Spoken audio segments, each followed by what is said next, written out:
All right, I say hello and welcome to another daily edition of Stock Market Mutterings, trade review and recap for November 9th. And not only is it a daily recap, but it is the recap that will end what has been a wild, an exhausting, but yet a very profitable week for us. So if you guys are struggling in this market, and trust me, I do understand, you're seeing some massive whipsaws back and forth and some crazy action. If you need a little help with that, take a moment, visit thelincolnlist.com, click on the trade room tab, and you can trade with us right away. Because trust me, it is very exhausting out there. I mean, one week I've got whiskey, the next week I've got coffee. Today, I've got tea. I'm trying to reach a level of zen, trying to relax. Find my inner peace. Anyway, what we're going to do is we're going to talk about first the trades that we took today.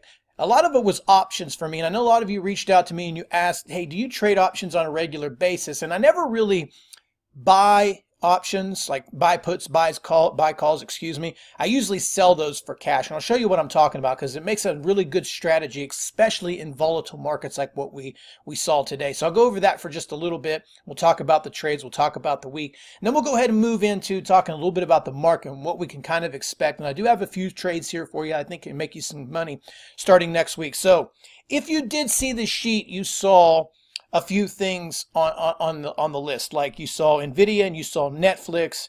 The only trade that was on there that was an actual stock trade was Apple. The rest of those were option contracts, and I kind of did some different things this week rather than just solely staying with stocks. You remember I traded a little bit of the futures earlier this week, and I traded with options. Now, again, these are not my primary strategies, but I do understand them, and I understand them well enough to make money, and I'll show you how I use them, especially in these volatile markets.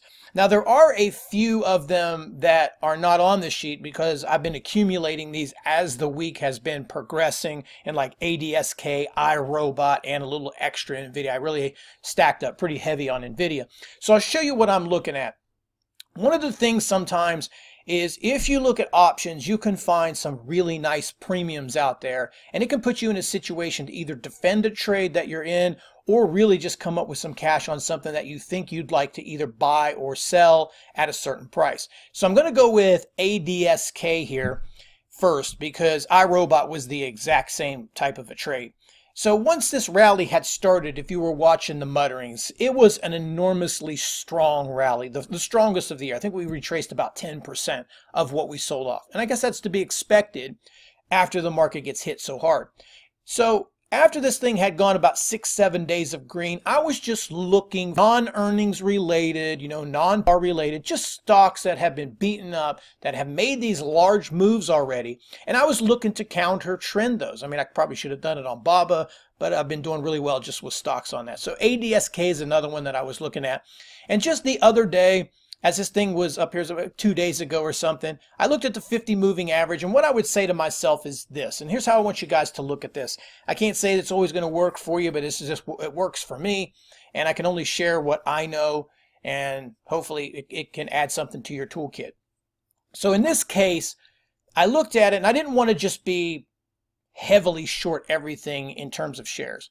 So what I did is I said, if this thing goes to 143, which is the 50 moving average and significant resistance, would initiate a short position up there? So let's say you're in a situation and you see a stock and you say, if it goes to X amount of dollars, I am a buyer, like Apple 200, I will load up. Or this thing goes to 145, I'm a short seller, I'm going to load up. If you have that type of mentality, oftentimes when we wait for that price, we never get it. Now, what I decided to do in this case, which was Wednesday, is I just loaded up on a few of these, and I just said, if it gets to 145, I just sold some calls against it. Now, selling calls is not like buying calls. I'm not going to go into an options lesson with everybody.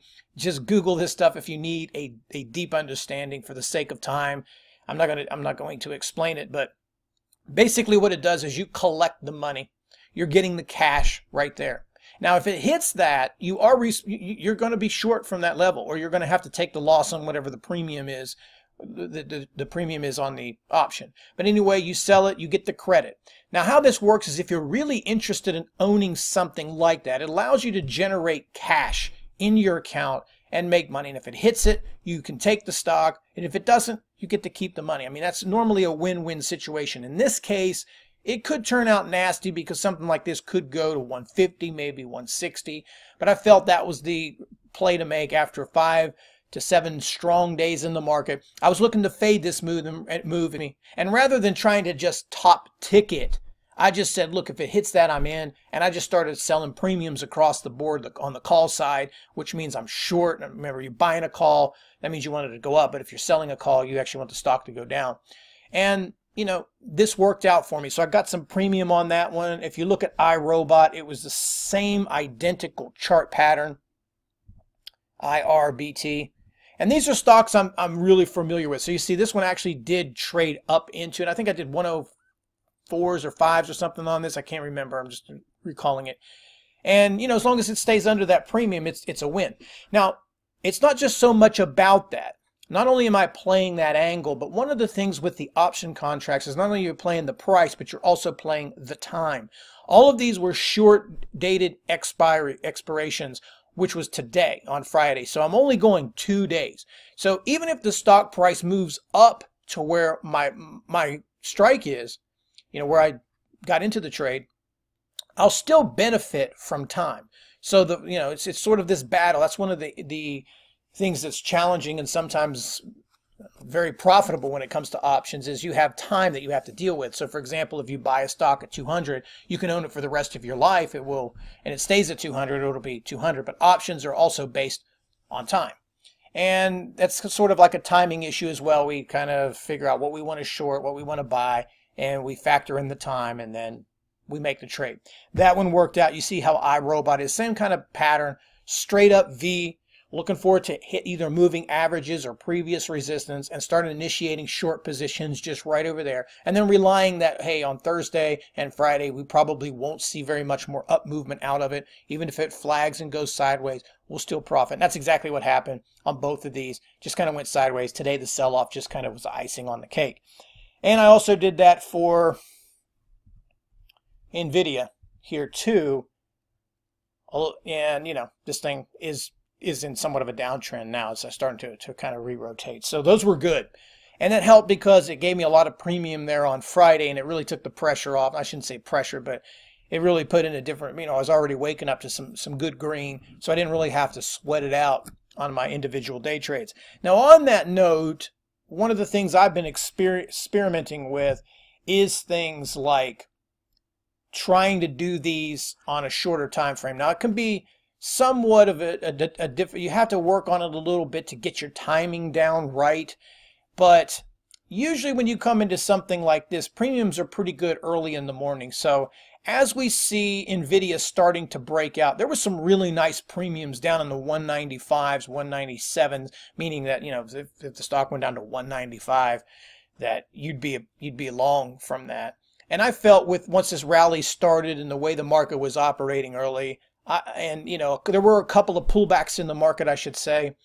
And each and every time Netflix just kind of, NVIDIA, excuse me, shrugged that off. It turned around and made another high. And I just figured, look, even if it starts to come down and sell off, it's probably going to drag its feet the whole way down. And that's just fine. So we loaded up on a couple of those. And that was a great trade because once that secondary breakout came over, those premiums almost went to zero. And we were really never threatened after that. Even during this sell-off right here, as the stock itself retraces from 209 to 203, which is significant. By that time, this rally from the morning, like I said, it's a battle of not just premium. It's a battle of time. And, you know, if this is all confusing, it's something that you're going to have to spend time on Googling. I don't have time in a market mutterings to go over this in detail. But even with that sell-off, it wasn't enough to hurt him because the time decay had already hit, and we were doing good with that one. So I actually took some today and did the same thing with Netflix. Now, Netflix, on the other hand, was a different story. This thing put me to the test big time. I picked up some 300s down there, you'll see, and some 197.50s. Excuse me, no, 297.50s, some 300 and 297.50s. They actually went under. It never got to the 297.50, but it did go under the 300s. So there for a moment, I was sweating it out. You know, I was kind of staring down, and maybe I should take a loss on this. We'll see how well it holds 300. It bounced back up, pulled back, and then once it started rallying up here, it's like, okay, we're pretty good. We'll just ride it out and, you know, by the skin of my teeth. You ever heard that song by Megan? This? By the skin of my teeth. Anyway, you probably haven't heard that. So that was good. And like I said, it was a monster week. But on that note, this is one of the things I want to talk about for a second, because you're going to find yourself, a lot of people think it's always strategy based is what makes you all your money. It's not. It's here. And you develop your mind and your mentality through repetition and doing the same thing over again and exposing yourself to different kind of markets. Because if you think about it, when they say trading is like 90% mental, 10% everything else, or 80%, whatever the stats is. Anyway, it's heavily weighted to the mental side. So the question for me always was, when I was trying to make a turnaround, I was like, why should I focus so much on strategies when most of it's mental? I need to focus on this. I need to develop this mind. I need to develop my mental strength. And this is what's going to make you guys money and make you turn the corner. I've said it before. It's not that we know any secrets as professional traders or we have some sort of, trading edge. It's just, it's the mental edge is what we have. And it would have been so easy to just give up down here going, look, I'm upside down. You ever been, I know you can recall probably a dozen trades in your head that said, man, if I would have just held for 5 more minutes, 10 more minutes, 1 more minute, 33 seconds, I would have made it. If I would have just held on for another day, you're always so close, but yet something happens where you just kind of capitulate mentally somewhere and you lose. Now, sometimes you have to do that. Don't get me wrong. That can backfire, sure. But over time, you know what you're capable of, you know how your strategy works, and you know what to accept. So for the traders out there that are really trying to go to that next level, remember, the conditioning comes from the mind. All of this week, these trades were a bitch. Seriously, they were a bitch. And I'm cussing a little bit, yeah.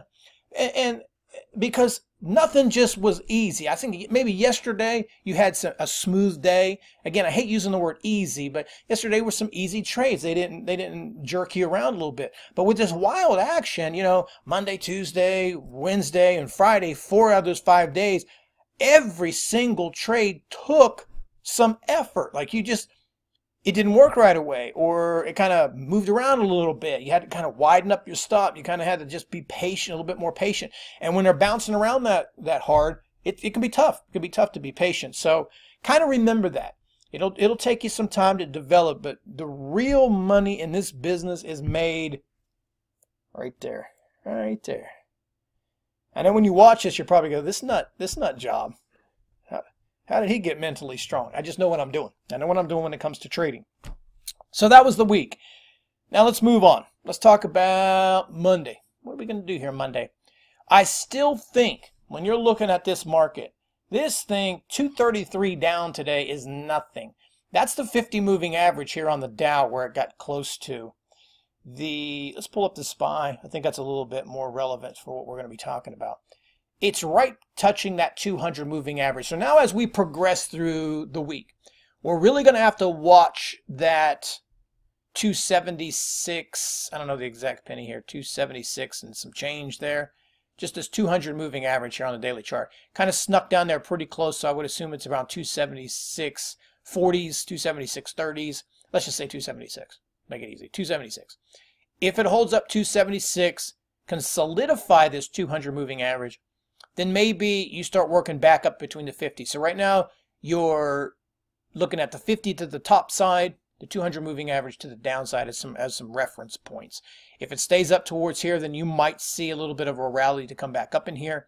If you start losing this 200 moving average, which I'm feeling is going to happen, it's just a hunch. I'm not going to trade on the hunch. I just feel that's going to happen. You see what happened back here? The last time, you're almost in the same situation here where the market bounced back here in early October. And then it retraces back to the 200 moving average. It clings onto it for just 1 day. And then once it loses it, you get this really aggressive sell-off. Now you come back up to it in the same thing. You've been rejected just roughly at the highs from 1016 and 1017. You're like got a little double top there. Maybe some people want to call it a head and shoulders, whatever. It doesn't make a difference. But you got resistance. That's all you need to know. You're at resistance. 50 moving averages close. Underneath of that, you start moving down here. You're probably going to end up somewhere around 270 before the week week is over. I mean, that's just technically what the charts is saying. So if you're looking at the bear case, you lose this 200 moving average, 276. That's not a good sign. Of course, anything can happen. You can always be tricked. You can always be faked. You can always be fooled. But you lose that 200 moving average, no bueno. If it does, you're probably looking at, like I said, 270. If it can hold up here, maybe consolidate for a day or two, which I don't feel like the market's interested in consolidating, then we'll look at this 50 moving average of like 282, 283, and then we'll work off of that. And if there is some strength, then maybe there's a 285 to 290 run. Who knows? We're going to find out. Now, on that, there's a couple of stocks. I got to go back and mention the Tesla again, because I think this thing has not really worked out dominantly because of the market. But yet again, I mean, you had some rough news come out on this thing today. It finishes down only 89 cents. I mean, with all due respect to what's happening here, it's still clinging on to this 349, 350 area. Now I think you need to see about 355 to 358 to get it moving. But, you know, if the market is strong, I think you might need a little help with the market to chill out the volatility here. But if it holds, look for this thing to kind of perk back up. Now, on the flip side of this, you can entertain the idea that if it keeps getting rejected up top here, and these rallies keep fizzling out of this 353 spot, you can make the case for shorting it. I mean, you go up in here and it starts rejecting like this, you get some red, you can always short this with a stop at high. That's not a bad idea. You have very little in it, and you never know with this market. If it's a really bearish market, let the market do some of the work for you, some of the donkey work, and pull this thing down. So we'll watch this one here. And maybe this Revlon. This is a real interesting chart. I mean, this thing's got, you know, sauced over here the other day. Comes back up, has earnings, it's real good, and it breaks out on the daily. Now, the only reason I bring it up is because the stocks that have been breaking out on the daily, like you look at MCD, for example, or you look at Starbucks, they've been dominant. I mean, they get over the top. They just keep on going. Again, you're in a touchy market, but watch this thing. I think you need a little bit of consolidation to kind of hang in there. And if you do that, then possibly you got yourself maybe a nice little long. So both of those kind of look long, but I think you need some help. As far as shorts, I'm always going to love BABA as a short for right now. And I think another one that looks very similar to BABA is SQ. I kind of like SQ also. They come out of earnings. Earnings not so good. Rejection off the 50 moving average. And, you know, nice little pullback. I think this thing trades back to its 200 moving average here real soon, which is now becoming a triple bottom on the daily at 64.60 area. You know, look for that to get tested, and if that goes, you're probably going to see a real smooth run to 60. Again, when I'm saying short and I'm saying long, you know, that doesn't mean that, you know, I'm guaranteeing that for the week. I'm just saying they have nice setups here. Still need some information and data on a Monday, Tuesday, or whenever it is. You'll need to wait for the right intraday setup to get it right and to get your risk right. And other than that, I think we got some nice looking stuff. So again, if you need help, you know where I'm at. LincolnList.com, Trade Room tab. Start trading with us right away there on Monday. As always, take care. Thanks for watching this video. Show your support for the channel by clicking the subscribe button. Have a good weekend, guys, and I'll chat with everyone on Monday.